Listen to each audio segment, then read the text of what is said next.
कई बार हम लोग किसी चीज के मर्म को समझ नहीं पाते हैं तो कोसने लगते हैं, ये चीज बेकार है, ये चीज खराब है।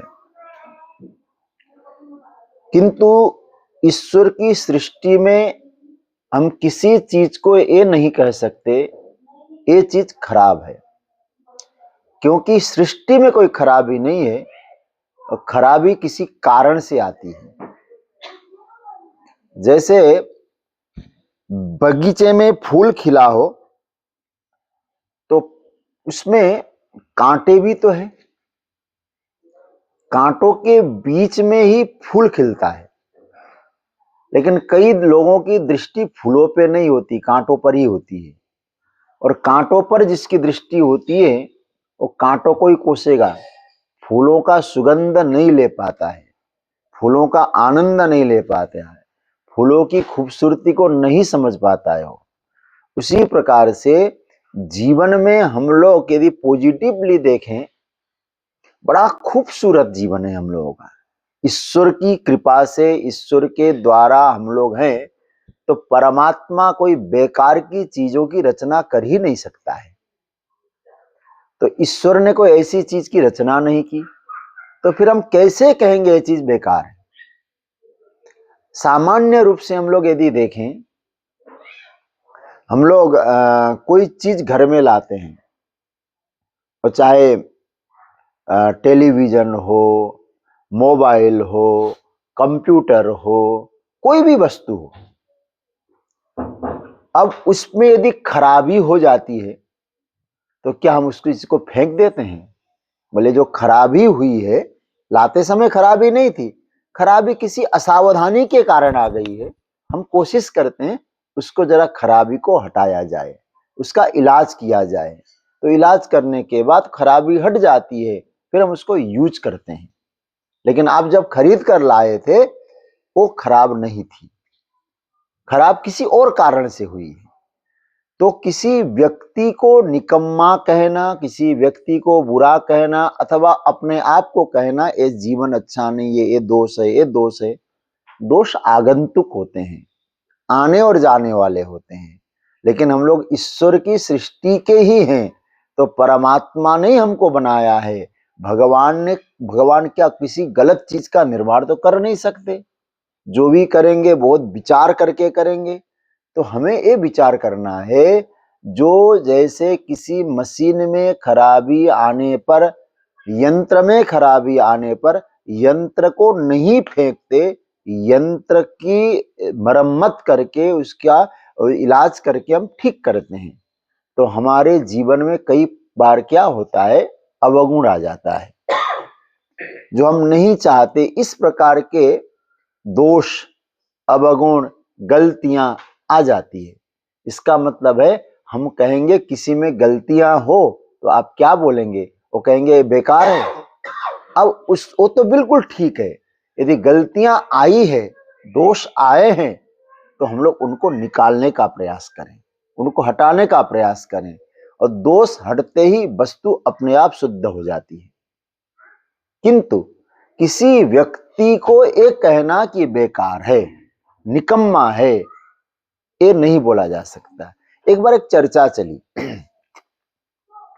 चर्चा ये चली, किस बताओ संसार में सबसे बेकार चीज क्या है, निकम्मी चीज क्या है? अपने अपने धारणा से लोगों ने बताया। किसी ने कहा घर से कचरा निकलता है ना, निकम्मा है। तो बाद में कहा कहीं भाई इससे भी तो बायोगैस निकल बनता है, कोई अन्य काम में आता है, खाद बनता है। तो लास्ट में जाके जो भी करते गए कहा कि ये तो निकम्मा। अब काम, क्रोध, लोभ, इनको भी निकम्मा नहीं कहा गया है, बेकार नहीं कहा गया है, ये भी ईश्वर की रचना है। मैंने कथा में भी इस प्रसंग को बोला था। अब हम सोचें कि फिर सबसे बेकार चीज क्या है, निकम्मी चीज क्या है?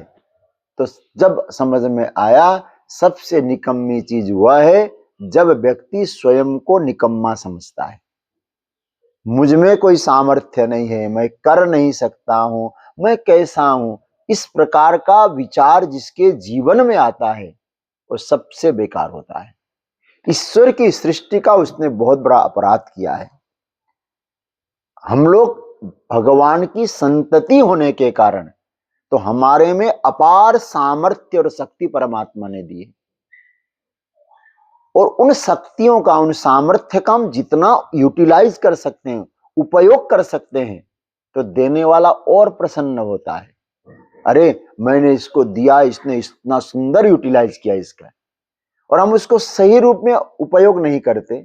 जैसे कोई व्यक्ति किसी सम्मानित व्यक्ति को एक गुलदस्ता देता है, बहुत सुंदर गुलदस्ता है, और उसके आंखों के सामने गुलदस्ते को ले जाकर एक गटर में डाल देता है। उसने देखा, क्या अगली बार से फिर गुलदस्ता देने का प्रयास करेगा वो? क्योंकि मालूम है कि इसने क्या उपयोग किया। यदि हम लोग भी भगवान के द्वारा दी गई इतनी खूबसूरत पुष्प को, जीवन को, यदि कहीं अवगुणों के गटर में कुछ इस प्रकार की स्थिति में डाल देते हैं जो ठीक नहीं है, तो भगवान कहते हैं इसको इतना सुंदर गुलदस्ता दिया, लेकिन इसने इसका सदुपयोग नहीं किया, इसने दुरुपयोग किया है। तो देने वाला लाख सोचेगा कि अब कैसे दूं इसको, और उसने दिया है उसको आप सजा के रखें, आनंदित बनाए और अच्छा करें। देने वाला कहेगा देखो मैंने जिस चीज को दिया उसने अच्छा किया, तो और सामर्थ्य देगा, और शक्ति देगा, और आपके पास सुंदर विवेक उत्पन्न करेगा।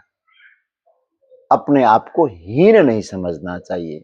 अब हम क्योंकि भगवान के संतति होने के कारण यदि एक गंभीरता में जाकर कभी चिंतन करें, एकांत में चिंतन करें, तो आपको लगेगा इतना सामर्थ्य है। और सच बात, आज भी इस बात को तो विज्ञान भी स्वीकार करता है, हमारे पास जितना विवेक है, जितनी बुद्धि है, जितना दिमाग है, वो हम उसके 5% भी यूज नहीं करते। इतना तो सामर्थ्य हमारे पास है। तो फिर हम लोग अपने आप को हीन कहें, हम लोग अपने आप को छोटा कहें, अपने आप को ऐसा कहें, बिल्कुल गलत है। हम लोग क्या सोचना चाहिए, ईश्वर ने किसी प्रयोजन के लिए हमको बनाया है, कोई कारण होगा, हमें अन्य योनियों में नहीं भेजा। सूकर, कुकर, अब सोचिए ये भी तो योनियां हैं, उनमें न भेजकर हमको मनुष्य क्यों बनाया होगा? मनुष्य बनाने का कारण क्या होगा? कोई तो उसने विचार किया होगा। तो इसका मतलब है ईश्वर का यह विचार है कि व्यक्ति दोनों चीजों के लिए तैयार रहे। क्या क्या, किस चीज के लिए? इसको हमारे शास्त्रों ने सरल शब्द में बताया, भुक्ति और मुक्ति, इन दोनों को संवारना है। भुक्ति का मतलब क्या है? भुक्ति का मतलब यह है कि अब मैं कहूं, शायद उसको भुक्ति शब्द न समझ पाए। कौन नहीं चाहता हमारे पास अच्छा बैंक बैलेंस हो? कौन नहीं चाहता हमारे पास अच्छा घर हो, गाड़ियां अच्छी अच्छी हो, मेरा सम्मान हो, मेरी प्रतिष्ठा हो, प्रेस्टीज बढ़े? कौन नहीं चाहता?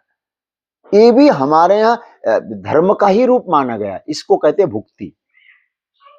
ये जीवन के लिए बहुत आवश्यकता है, जीने के लिए धन भी चाहिए, पैसा भी चाहिए, घर चाहिए, गाड़ी चाहिए, रिश्तेदार चाहिए, ये सब जीवन की भुक्तियां हैं। धर्म का मतलब ये नहीं है सब कुछ छोड़ के, घर द्वार छोड़ो, परिवार छोड़ो और जाके बाबा जी बन जाओ, इसको धर्म नहीं कहा गया है। धर्म का अर्थ है यतो अभ्युदयः निःश्रेयस सिद्धि सधर्म। धर्म का डेफिनेशन क्या है? जीवन रहते हुए, संसार में रहते हुए खूब अभ्युदय करो, उन्नति करो, खूब उन्नति कर सको आप, खूब कमाओ, खूब उन्नति करो, संतान को उत्पन्न करो, उनकी सही परवरिश करो, खूब एंजॉय करो जीवन में। अभ्युदय शब्द का ये अर्थ है। ये नहीं कि रूखा सूखा खाओ, फटे कपड़े पहनो, ये बिल्कुल नहीं कहा है हमारे शास्त्रों ने। अब लोग बोल देते हैं, अलग विषय है, किंतु शास्त्र कहते हैं जो तुम्हारे पास है खूब उपयोग करो। धन है, दूसरे की भी सेवा करो, स्वयं का भी आनंद लो।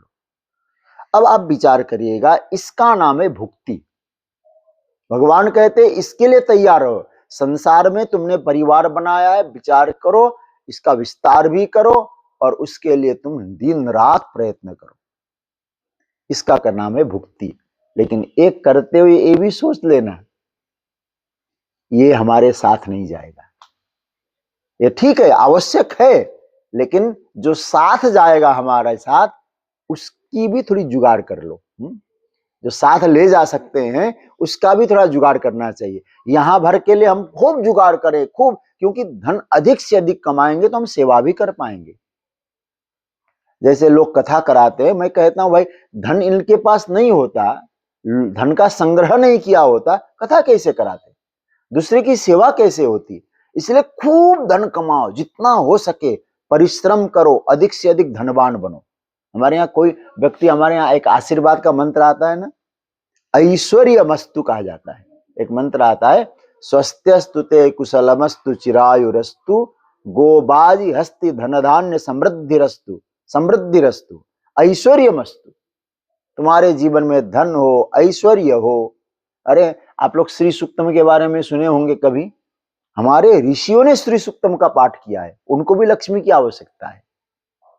तो इसका तात्पर्य है कि खूब चाहिए जीवन में, धन खूब कमाना चाहिए, खूब परिवार का पोषण करना चाहिए, जगह जगह जाइए, एंजॉय करिए, भोग करिए, बढ़िया बढ़िया पकवान बनाइए, हर जो है नई नई चीजों को तैयार करके ठाकुर को भोग लगाइए, पाइए।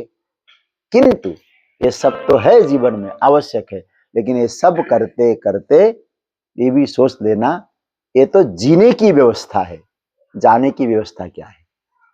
जीने के बाद हम सबको एक दिन जाना है। आज मैं कहूं कि आप जो है आपके परनाना के भी परदादा के भी परदादा का नाम बोलो, तो कई लोग तो परदादा का ही नाम नहीं बोलेंगे, परनाना का परदादा के परदादा कौन। जैसे वो लोग थे ना, वो लोग भी गए, तो इसका मतलब यहाँ जिए हैं तो जीने के बाद गए भी हैं। तो हम लोग क्या चाहिए जीवन में, हमको जीना आ जाए और जीने के बाद जाना भी आ जाए। तो जाना आ जाए उसकी भी तैयारी करनी पड़ती है। कैसी तैयारी, बोले वहां कौन से धन की आवश्यकता है। जैसे आप लोग अमेरिका जाते हैं तो डॉलर की व्यवस्था करके जाते हो, कहीं लंदन जाते हो तो वहां पाउंड की व्यवस्था करके जाते हो। तो इसका मतलब ये हुआ कि हम जहां जाते हैं वहां की करेंसी लेके जाते हैं। तो ठाकुर के पास जा रहे हैं तो वहां की करेंसी कौन कौन सी चलती है? कौन कौन सी करेंसी वहां जरूरत पड़ेगी, तो उसके नाम है भगवान का नाम, सत्संग, सेवा, पूजा, ठाकुर जी का स्मरण, समाज की सेवा का पुण्य, माता पिता की सेवा का पुण्य, आदर का पुण्य, ये सब क्या है, वहां जाने के लिए करेंसी है। तो यहाँ की करेंसी खूब जोड़े होंगे, लेकिन वहां की करेंसी भी साथ में रखना पड़ेगा रोज। तो क्या होगा, तो जीवन में दोनों चीजें आ जाएगी। आपको जीवन में, संसार में जीना आ जाएगा और जीने के बाद वहां जाना भी आ जाएगा। ये दोनों काम करने के लिए भगवान ने मानव बनाया है। ये नहीं कि केवल जाना ही सोचो, नहीं, जीना भी सोचो जब तक जीवन है। केवल जीना ही सोचो नहीं, क्योंकि जाना भी है। इसलिए जो दोनों काम अनिवार्य रूप से हमें करना ही है, संसार में रहना है, जीना है, जीवन जैसे भी हो, चाहे कराह के हो चाहे सराह के, जीना ही पड़ेगा। तो जीना है तो जीने की सारी व्यवस्था करो, और जीने के बाद जाना है उसकी भी व्यवस्था करो। तो व्यक्ति के जीवन में क्या होगा, तो जीवन में एक आनंद आएगा। जिसके जीवन में दोनों व्यवस्था है और व्यक्ति कभी घबराएगा नहीं, घबराहट नहीं होगी उसको। क्योंकि आजकल क्या होता है, केवल जीने की व्यवस्था की, जाने की व्यवस्था नहीं की, तो व्यापार है, थोड़ा बहुत उतार चढ़ाव होता है ना। अथवा किसी ने कुछ बोल दिया परिवार में, बस सर पटक के बैठ सर पकड़ के बैठ गया हो, रात को नींद नहीं आएगी। क्यों, उसने जाने के बारे में नहीं सोचा, केवल जीने के बारे में सोचा। तो क्या होगा, अवसादग्रस्त हो जाएगा, डिप्रेशन जिसको बोलते हैं वो हो जाएगा। इसलिए मैं आप लोगों से एक कहने का प्रयास कर रहा हूं, तो जीवन को आनंदमय रखो, खूब आनंद लो, इंजॉय करो, मुस्कुराओ, खाओ पियो। कोई जीवन में आनंद ही लेने के लिए जीवन मिला है, लेकिन ये ध्यान देना होगा, केवल जीना नहीं, हमको जाना भी है। उसकी भी तैयारी करनी चाहिए थोड़ा बहुत। उससे क्या है, यदि वो आपके पास तैयार है ना, तो परिस्थितियां विपरीत होने पर भी आप घबराएंगे नहीं। फिर एक जैसी परिस्थिति तो आज तक किसी के जीवन में आई नहीं है। विपरीतता तो आती रहती है, उतार चढ़ाव तो होता रहता है। घबराहट क्यों होती है, बोले एक ही चीज पर फोकस हुआ है, दूसरी चीज पर नहीं हुआ है, साधना पे नहीं हुआ है, साधन पे हुआ है।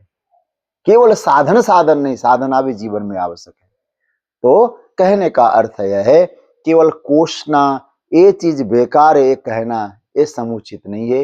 ये ईश्वर का दिया हुआ उपहार है, इस उपहार का कदर करना सीखें, और कदर करने के लिए दो काम करना होगा, जीने की व्यवस्था भी करो, जाने की व्यवस्था भी करो। लेकिन अपने आप को कभी निकम्मा नहीं समझना है, अपने आप को बेकार नहीं समझना है। यदि हमने बेकार समझा तो उस दाता का अपराध माना जाएगा, ईश्वर का अपराध माना जाएगा। बहुत सोच समझ के हमको ऐसा दिव्य शरीर दिया है। अब सोचो, 2 हाथ की जगह 2 पैर होते तो क्या करते हम? पशु तुल्य हो जाते हैं। तो कहने का अर्थ है, जीवन में आनंद लें, खूब प्रयास करें, खूब उन्नति करें, और उन्नति के बाद भुक्ति भी चाहिए और मुक्ति भी चाहिए, अभ्युदय भी हो और श्रेयस भी हो, जीना आ जाए और जाना आ जाए। यही तो धर्म है, यही हमें सीखना है, यही सत्संग सिखाता है, यही गुरुजन बताते हैं। भक्तवत्सल भगवान